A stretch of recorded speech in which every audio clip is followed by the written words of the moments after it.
Welcome to In the Word, a study of the International Bible School lesson. Join us as we learn from area professors and teachers as they bring you their thoughts and knowledge of the study of the Sunday School lesson for today. Now, here is today's program. Good day to you. Thanks so much for joining us as we continue our studies in the Word. We're so grateful for those of you who've been watching this program for decades now. Some of you teachers who use our lesson to help you prepare for your lesson. We're very grateful for your partnership in the teaching ministry of the Word. And for those of you who've just stumbled on us recently, we're glad you're here too. We value your presence as we continue to study God's Word together. We're in a great series of lessons about the faithfulness of God and our response of faith to God. And we've had a good series so far. We've talked about obedient faith and active faith. And today we talk about the importance of humility in the context of faith with a wonderful lesson, first of two lessons from the Gospel of Luke, where we're going to meet a couple of interesting characters that Jesus encountered. Dr. Roberts, good to be back with you. Be here. And we got two good lessons here. Yes. From Luke. From Luke chapter 7, both of these. Yeah. Luke is the gospel that highlights Jesus' ministry to the lost, the lowly, the least of these, the outcast, the outsider. And so it's very, very valuable gospel in that sense. We're not surprised that Luke is the only gospel writer to tell us the story of the Good Samaritan, the prodigal son. He says more about women and children than the other three gospels, but especially more about the outsiders, the foreigners, the people that you wouldn't think matter, but they do. Right. And the outsider that Jesus encounters in our passage today and that we encounter is a centurion. So maybe we ought to talk a little bit about what centurions were so we really understand the full significance of Jesus' encounter. They're Roman soldiers, and that meant that there was an occupation army settled in the land. So they're not popular people ordinarily, but centurions in Scripture are, to everyone, featured well and spoken of highly. It's amazing because this is the army of occupation. Yes. These are the enemy, and their presence there in Palestine was just hated by the Jews. Yeah. And yet, as you say, to a person, centurions are cast in a good light. These were, well, they were captain of 100, where the word centurion comes from. So they were officers and professional soldiers, came from different parts of the world, but certainly not Israelites, not Jewish, not the people you would think would be commended, but they were. Luke, especially in the Gospel of Luke and the book of Acts, but not exclusively Luke. You find other references to centurions around. Yeah. Mark's discussion of the centurion at the cross is just really climactic. It's a climactic moment in the Gospel of Mark where for the first time in that whole Gospel, the words Son of God are on the lips of a human being. This was the Son of God. This was the Son of God. It's a Roman centurion who utters those words at the foot of the cross. It's just I think it's the climactic moment of the gospel. We think of Cornelius, the first Gentile to become a Christian. He was a centurion. Yeah. And then later in the book of Acts, a centurion accompanies Paul on his voyage to Rome to stand trial, and in spite of a few ups and downs, eventually comes to develop a deep respect for Paul. Yeah, he allowed him to visit friends and so forth. Yeah, so you're right. They're always cast in a good light, even though they're Gentiles and even though they're the enemy, as it were. So that's what centurions were, and it makes for a perfect illustration by Luke of the kind of unlikely people that Jesus reached out to in illustration of God's care for the outcast. Yeah. Now, we take up our text in Luke chapter 7. Jesus' ministry begins in Luke in chapter 4, where he's speaking to his hometown synagogue of Nazareth. And as we noted in a recent previous lesson, in trying to illustrate his messianic agenda, the fact that he's come for the poor and the outcasts and all that, he gives two interesting illustrations from the Old Testament, one of which was one of our recent lessons. Yes, the widow, the Syrophoenician widow that kept Elijah alive, right, and helped him. And then also the servant girl with Naaman the Syrian, the leper. So you've got a leprous Syrian soldier. Who was the enemy. The enemy. Yeah. And you've got a widow from the land where Jezebel had come from. Right, who was a Baal worshiper probably, or not a Yahweh worshiper. But Jesus pointed out that in all the land of Israel there were a lot of widows, and in all the land of Israel there were a lot of lepers. Yeah. But God chose to help these people who were foreigners. And now, after Jesus preaches that sermon near the beginning of his public ministry, he illustrates it by reaching out and serving the needs of this Roman centurion here. There's one other hint of Jesus' broader ministry in the chapters leading up to our passage today, and that is at the beginning of chapter 5. It's an incident told only by Luke. And when only one gospel writer tells a story like that, we kind of prick up our ears and pay special attention. You know, why was that gospel writer attracted to that, the memory of that story? It's the one where the disciples of Jesus have been fishing all night, which they did. They fished at night on the Sea of Galilee. And Jesus says, let's go out again. And they're tired and we fished all night. Didn't catch anything. It's not good weather. Something. Fishermen always have some excuse, right? So at any rate, Jesus says, no, let's put out. So they put out, and he says, well, we're not catching anything. Let's put out into deeper water. And it's a simple story on the surface, but many people, students of the Gospel of Luke, are convinced that Luke was attracted to that story because he understood Jesus' actions as symbolic of a broader, deeper evangelistic outreach that would include unlikely people. Casting the nets in deeper water. Yeah, Gentiles, the lowly, the lost, the rejects, the marginalized of society. So if that is true, that the deeper water symbolized that, then this story about the centurion and the centurion slave once again illustrates that broader, deeper, messianic agenda that Jesus had. In chapter 6, then, there's a beginning where they're criticized for picking and harvesting grain on the Sabbath. He healed somebody on the Sabbath. Then he spent the night in prayer and chose the 12. And then Luke gives us what's called the Sermon on the Plain, which is much of the Sermon on the Mount teaching, especially emphasizing, blessed are the poor, not just poor in spirit, but poor. And you see that same concern for the people who are left out. Right.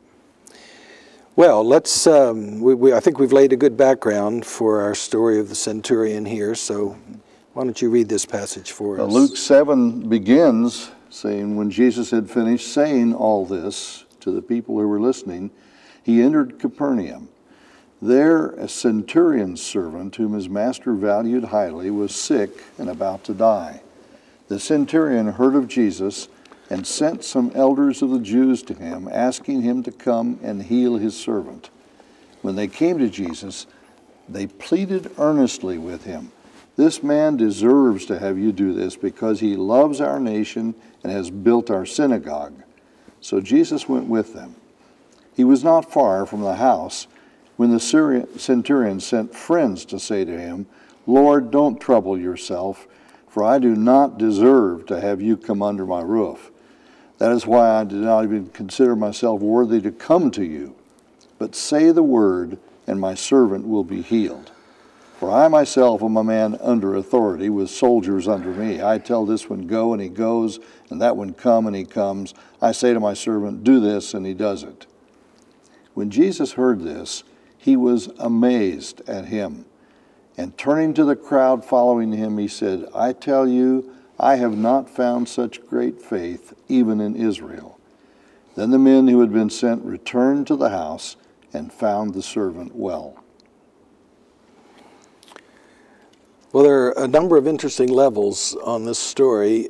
We've got two outcasts, in a way, that Jesus reaches out to here. One is the slave, who is economically at the lowest end of the ladder. And then there's the centurion, who would have been hated as a Gentile and as an agent of the invading army by the Jewish people. Both of them would have been rejected, as it were, one for political military reasons and the other for economic reasons. And yet Jesus shows high regard for both of them. There's deep respect. It's evident here in a lot of ways. There is. Now, verse 1 of chapter 7 says he entered Capernaum. This is not a new thing for Jesus. No, that's really his base of operation all during his ministry. Yeah. Even though he was born in Bethlehem and reared in Nazareth, his adult ministry focused on this town of Capernaum. It's on the shore of the Sea of Galilee, and there were a lot of fisher people there. But that's where Jesus kept coming back during his ministry. Yeah. It's fairly well placed in Galilee for transportation, for roads and moving around, so that's his home. And so he, after this lengthy teaching that we call the Sermon on the Plain, he's just come back home, basically, in verse 1. Then in verse 2, we meet this Roman centurion and learn about his slave. The word in the NIV is translated servant, but it is the word slave. So this is a real slave here. And it's important to remember that in Greco-Roman culture, slaves were barely considered human. Even enlightened people, like Aristotle, a very enlightened Greek from a couple hundred years earlier, said that there are three kinds of tools. There are the inanimate tools, like a hoe or a rake or a shovel or something. And then there are the animate tools, the breathing tools, like a ox or a mule or something like that. And then there are the slaves, which are, so he doesn't classify them with humans, he classifies them with tools. Inanimate tools. In contrast to that commonly accepted evaluation of slaves, it says here that the centurion valued him highly. Now, you could say, well, maybe he valued him highly like he valued an ox that was really good. But no. I don't get that impression. Do you? Not at all. No. And there's a parallel passage to this in Matthew chapter 8. Some of the details are a little bit different, but it's apparently the same incident. But the point there, likewise, is the centurion really valued that slave. Yes. So there's this high mutual regard here, surprisingly so, that the centurion feels in this deep respect for the slave. The centurion, according to verse 3, also holds Jesus in high regard. The fact that he sends to this people, Jewish rabbi for assistance. It says he'd heard of him. I suppose that means he'd heard of his healing, all the stories of healings that Luke records in chapters 4 and 5. Or maybe he heard that he was back in Capernaum. I don't know, but he'd heard. Well, the word about healings obviously spread as the Gospels relate. Crowds would come and bring people to be healed. So he surely had heard the stories. Word would have filtered even to the Roman soldiers stationed in that area. Now, the next thing that's surprising in verse 3 is that he seems to have mutual respect for the Jewish elders. Yeah, he sent some elders of the Jews to him and asked them to have him come and heal. Yeah, so this centurion is a person who was respected but he also shows respect to other people. His slave, a Jewish rabbi named Jesus, and the Jewish elders of that town, who seem to show him enough reciprocal respect that they're willing to do what he asks. They do it, and they come to Jesus and say, this man deserves it. He loves our nation. He's even built our synagogue. Yeah, which we assume means paid for, not did the carpentry work or did the stonemason. Speaking of surprises here, the attitude of the Jewish elders toward Jesus is a little bit of a surprise. It doesn't have that same feel of the conflict between Jesus and the Jewish leadership. Yeah, sometimes elders were opponents of Jesus. These come to him and seem to have respect and speak very respectfully, asking him to come to the centurion's help. Yeah, and it's not that the Jewish religious leaders have not started their hostility toward Jesus no, yet. Chapter 6, that shows up. That has started long ago, but this particular group seems to be respectful of Jesus, and Jesus responds not with a critique, but with respect of them as well. So the mutual respect here is just overwhelming. You mentioned this verse 5, he loves our nation and has built our synagogue. That raises a question that the centurion may have fit into a category of Gentile that we call God-fearer. What's going on with that category? There are people who were inclined toward Judaism, but they had not taken the step to become a proselyte or convert, and yet they were very supportive. And Cornelius in the book of Acts is someone who was very open to Judaism, even though he had not made that commitment. Right. These are Gentiles who seem to have been attracted by the notion of one God, so monotheism would have been attractive to them, in contrast to the kind of gross polytheism of the Greco-Roman religions. They also, many of them were attracted to the high morality of Judaism. Conduct, which wasn't always a characteristic of Greco-Roman religions either. So it could well be, although the term God-fearer is not used here, that he fits into that category. Not a full convert, but a God-fearer. Yeah. Well, the concept of worthiness is interesting in this passage. When the elders are talking about the centurion, they emphasize how worthy he is, how deserving he is of Jesus' ministry. Yeah, they plead earnestly and really praise the man. Right. When the centurion talks about it, however, he emphasizes his unworthiness. I don't deserve. Which is, I guess, at the heart of the humility that's highlighted by our lesson title this week, Humble Faith. Well, which is it? Is he worthy or unworthy?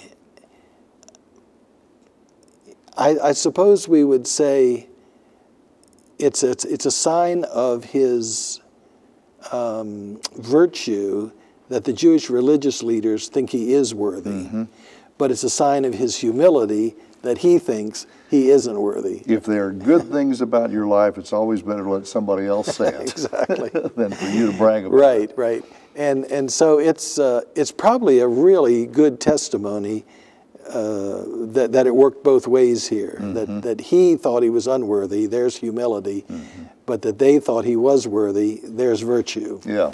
So now one evidence of his own sense of lack of worthiness is his decision not to go to seek Jesus directly. Right. He did come. And then not to insist that Jesus come to his house even. Yeah.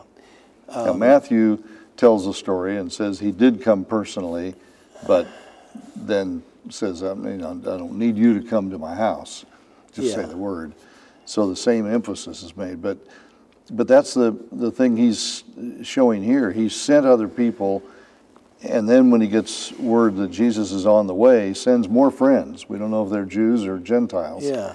and says, you know, you don't need to come to my house. I'm not saying I'm not worthy to have you in my house. Yeah. Just say the word. Yeah. No, it's fascinating that he is too humble to approach Jesus directly, and he's also too humble. And he knows that it would have violated many of the Jewish standards of cleanliness for Jesus to come to a house of a Gentile. He's aware like of this. the Jewish teachings. Yeah, and so he doesn't want to put Jesus in that awkward position. Jesus doesn't seem to have minded going to his house. It also shows that this centurion is keenly aware of Jesus' personal authority. Yes. The fact that he says, I know that you can just speak a word, you can say a word. And that kind of runs counter to the whole notion of healing as demanding or involving some kind of physical sign or contact, right? So touching, or sometimes making mud and spit with, you know, putting on somebody. Right. And later on in the book of Acts, people are looking for cloths or things people have touched, and clamoring for aprons that Paul would have worn at the tent-making shop. Even shadows falling on people. Peter's shadow, Or like the woman who just knows she has to touch the hem of Jesus' garment. Right. Well, the centurion says, I know what it is to give orders. All you have to do is say it. Yeah. If you're a person of authority, it doesn't involve your handkerchief or your hem. Right. It just involves your will, your word. Yeah. And the centurion gets that in a way that many of the Jews who were the beneficiaries of Jesus' healing ministry. Well, that shows up in verse 9, where when Jesus heard this, he was amazed. You don't find that spoken of Jesus often. No, I think both of us learned from reading a study of this passage. At least I did. I'd never noticed before that this verb amazed or marveled is only used of Jesus twice in the New Testament, in the Gospels. And the other time it's used that he was amazed at the unbelief of the people of Nazareth. Mark tells us that, yes. But here, the only person that he was amazed at their faith, or amazed in a positive way, is this Roman centurion. It's very striking. And Jesus goes on to make a contrast, or a comparison, and a contrast to the faith of Jews. Now here the word faith is used in verse 10. I have not found such great faith even in Israel. So there is a contrast there. Yeah. And when Matthew tells the story, he makes a stronger emphasis of things Jesus said about the contrast of the people of Israel being left out and people who are not from Israel being there in the kingdom because they did have faith.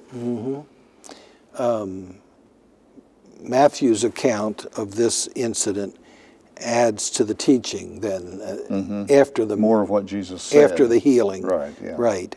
And Matthew emphasizes the fact that the kingdom is for Gentiles as well as for Jews. And here, this is the perfect illustration of a Gentile who had faith, and not just faith, great faith, and not just great faith, greater faith than most Jews. But it was a humble faith. But good point. But it was a humble faith.